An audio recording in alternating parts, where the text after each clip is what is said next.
Bom, olá todo mundo. Hoje a gente vai conversar sobre fake news, né? E, digamos assim, comentar de um outro ponto de vista, né? Como a gente já está trabalhando aqui as questões de tipo verdade, a questão de, bom, como lidar com esse caos no mundo, né? Então, assim, eu acho que a gente precisa ir ligando os pontos e podendo abrir outras vertentes, outras ideias, assim, né? Outros caminhos no meio dessa discussão toda, né? E abordar hoje a fake news é uma parte desse processo, né? A gente está querendo aqui e construindo novas formas de lidar com essa situação, né? No último vídeo, né, a gente falou sobre suspender um pouco a ideia de verdade para que a gente consiga conversar, né? Então, assim, conseguir ter o acesso às pessoas, né? Conseguir não, digamos assim, demarcar um território já impossível, né? Assim, tipo, eu sou de esquerda e você é de direita, né? E aí, a partir daí, só existe um conflito, né? Não existe troca, não existe diálogo, né?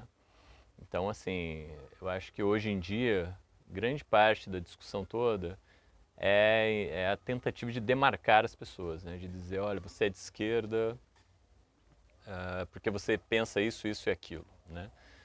E por isso que muitas vezes as pessoas que discordam do governo ou saem de uma certa linha de raciocínio são taxadas como, sei lá, esquerdistas, como extremistas, como fascistas e etc, né? Então a gente fica nesse exercício de tentar catalogar as pessoas e a partir daí não existe diálogo, né? Não existe troca, só existe uma destruição do outro, do diferente, né? Vias N, né?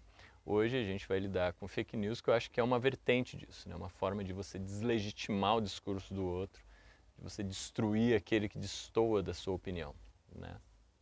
Então, assim, eu acho que pensar a fake news dessa perspectiva vai fazer a gente sair dessa visão meio simplista, né? De uma condenação moral, sabe? De tipo, ah, isso aí é falso, isso aí distorce a realidade, os fatos, né? Então, assim, tá, né? Mas e aí, né? Por que existe tanta fake news? Quais são os impactos disso, os desdobramentos disso, né? Eu acho que isso é muito mais interessante do que simplesmente dizer, olha, fake news é ruim, né? Ou fulano fez fake news, ciclano não fez fake news e etc, né?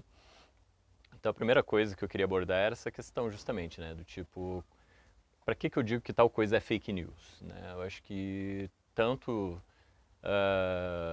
governos catalogados, determinados como direita ou conservadores ou ultradireita, usam esse mesmo recurso, né, dizendo que, olha, tal coisa é fake news, né, tipo o Trump da vida, né, ele vai falar que, fake news, né, então tal coisa é fake news. Por quê? Porque vai de encontro ao que ele diz, ao que ele acredita, né, então assim como quem discorda dele também vai dizer que as coisas que ele levanta são também fake news, né, então assim, a gente tem uma coisa meio inerte aí, né? Uma coisa que não aponta para lugar nenhum, né? Então assim, essa coisa de deslegitimar o outro que pensa diferente de mim, xingando ou dizendo que ele é fake news, né? Vamos dizer que é o começo da história toda, né?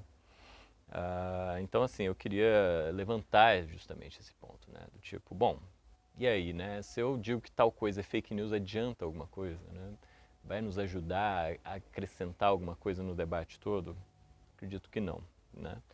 Ah, eu acredito que um ponto interessante da gente, digamos assim, desacreditar a grande mídia, né? Porque eu acho que o fake news está ligado com isso também, né?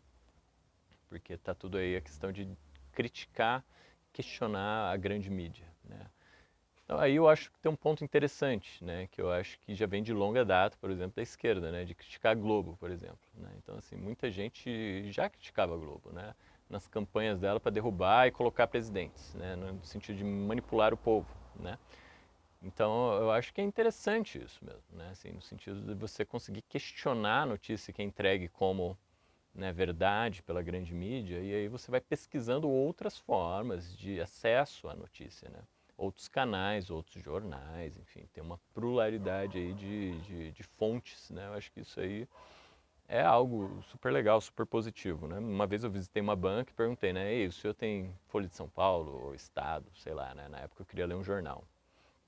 E o jornaleiro disse, olha, eu não tenho mais essa merda, essa porcaria, porque isso é tudo mentira, é manipulação do povo, o lance agora é internet, é rede social e etc. Porque a gente não é mais trouxa e tal. Achei bem engraçado esse episódio, mas eu acho que ele é ilustrativo, né, no sentido de abordar essa questão das pessoas estarem buscando novas formas, novas fontes, outras fontes, né, que fujam desse mainstream, dessa grande mídia.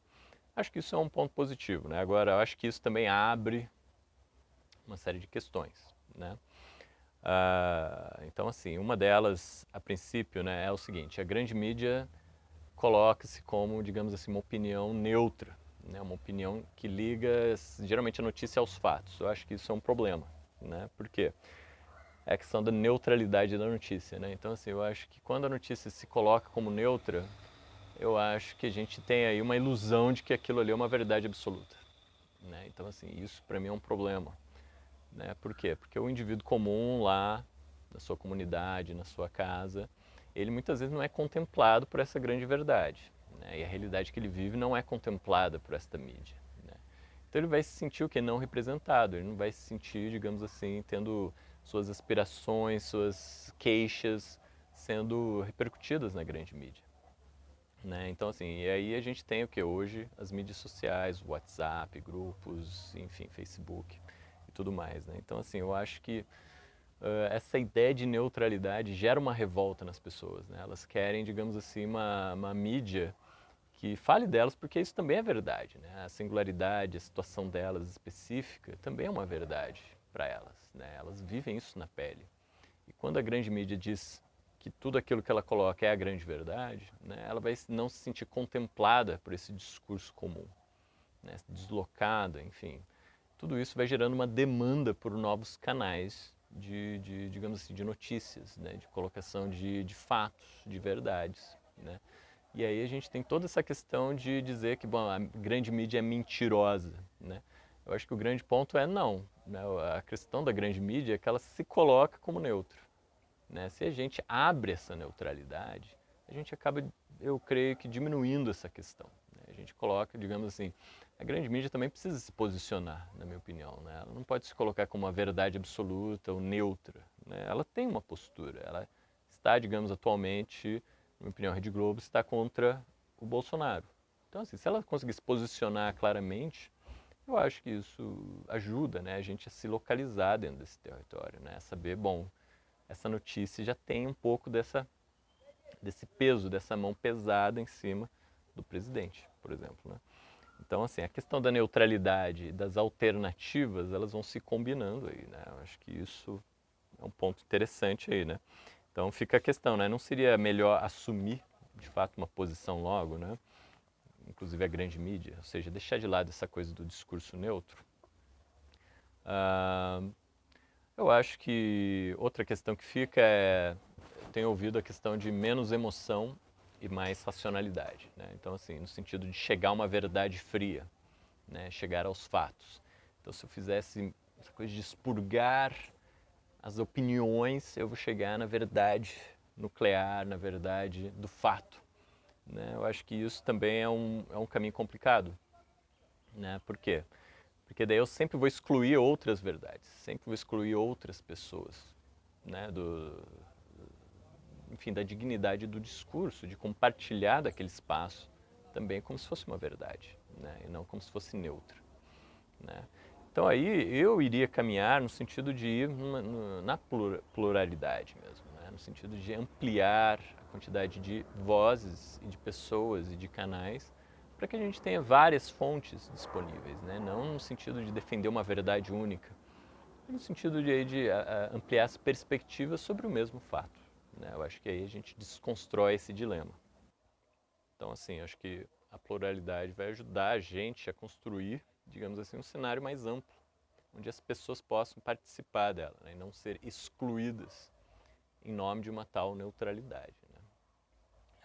Um exemplo que eu queria pegar, que eu acho importantíssimo, é do governador do estado de Nova York, no pronunciamento dele, né? Que eu recebi um vídeo editado desse pronunciamento, recortado, legendado, onde ele, digamos assim, questiona, né, a questão do isolamento social, né? E ele vai colocando ali em dados que a maioria das pessoas que estão se infectando agora, nesse momento, acho que 60% para mais, estavam isolados em casa, né? E aí ele começa a se aprofundar nessa questão, a pesquisar, né? Ele usa os hospitais como uma forma de captar informação, né? E tudo isso é colocado no vídeo, né? Mas se eu recorto isso e apresento isso como se fosse um questionamento do isolamento social, né? Aí eu tenho um grande problema, né? Porque daí eu estou deslocando algo do seu contexto, né? E aí para afirmar o quê? O meu, novamente, o meu ponto de vista, né? Então eu acho que as pessoas que estão indo contra o establishment, né? Contra o discurso comum que é o isolamento social, às vezes elas se veem na falta de notícias e embasamento científico que comprove seus pontos de vista, né? E aí elas vão buscando o quê? Fontes não tão credenciadas, enfim, informações mais distorcidas, né? Que nem esse caso dessa montagem, desses recortes do pronunciamento do governador, que se você vê ele na sua integridade, você percebe que no começo ele não questiona o isolamento social, né? Ele vai ali na direção de falar, olha, o isolamento social é legal, está diminuindo as taxas, mas ainda persiste um número alto de infecções e isso, enfim, acerta justamente a população que está isolada em casa. Então, para ele fica um mistério que ele vai tentando ali, no decorrer do seu pronunciamento, ampliar e abrir outras perspectivas, né? Então, o pronunciamento dele não questiona o isolamento social em si, né? Mas abre questões válidas a respeito do isolamento social. Então, assim, eu acho que vender isso como se fosse um argumento contra o isolamento social é uma coisa complicada, uma coisa errada, né?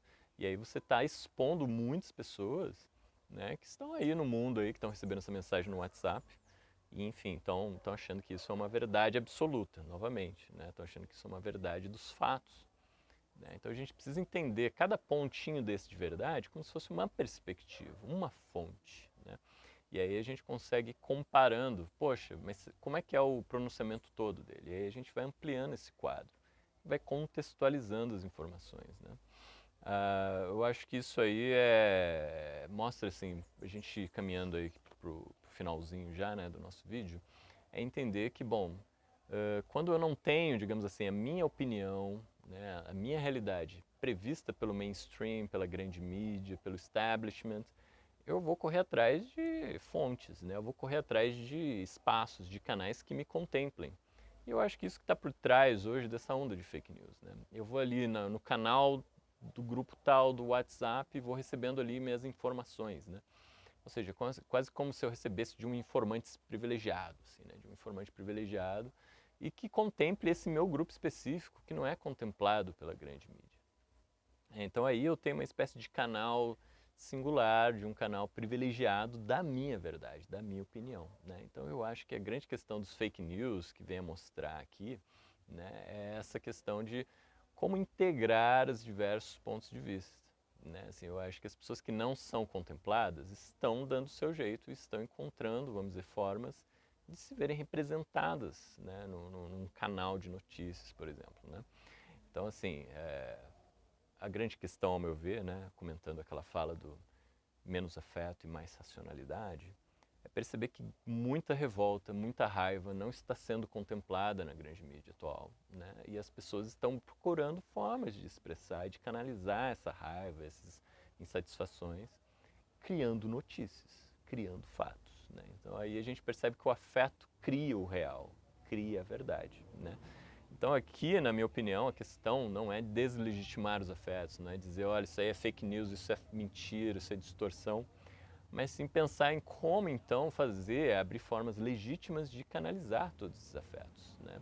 Para que as pessoas não precisam abrir mão, né, de canais de notícias e tudo mais para se informar, né? Ou seja, que elas não precisem forjar uma realidade singular para poder ter então suas vozes reconhecidas e legitimadas, assim, né, digamos assim, num canal de notícias coletivo, por exemplo, né?